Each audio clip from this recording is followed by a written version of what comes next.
August we found out that we were expecting, and we waited. My brother has gone through, his wife has had a couple of miscarriages, so we wanted to wait and not have to deal with people that aren't in the loop coming up to her and asking how things are going if we were to have lost the baby. Her phone rang, and I didn't know who it was. She looked kind of confused and a little bewildered on the phone, and then hands me the phone, and it turns out it's a radiologist that was reading the ultrasound, and that baby has a hole in the diaphragm. It's a high-risk pregnancy. You're going to have the baby in Seattle.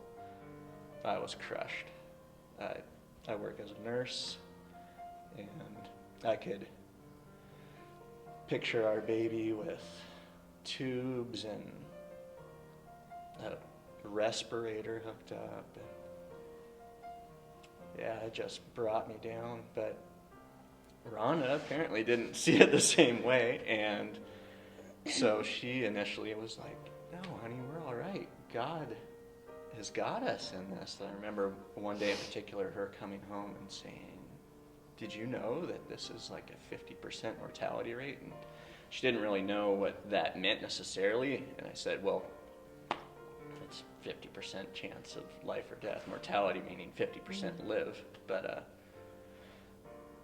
yeah, it really hit her, and at that point, thank the Lord, I was where she was when I was at my low initially. I lost my oldest brother in a car accident, and through that, got so immensely close to God. In those moments, He is so near. Sorry.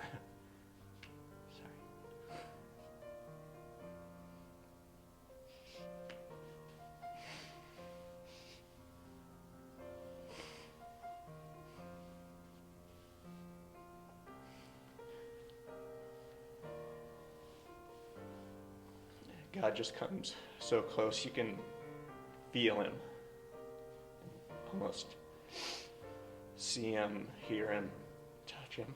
We just want this to be all about God, and God has never let us down, and we are testaments of that, no matter how ugly things have gotten in our lives and how deep and dark through our trials. He has never let us down. He has redeemed us. He's brought even greater things in both of our lives, and we trust that with everything that we have. You know, whether she lives or doesn't live, he's the same today and every day. You know, He'll never change. He'll never let us down, no matter what happens. So we're excited for Yeah. what that's going to look like for us.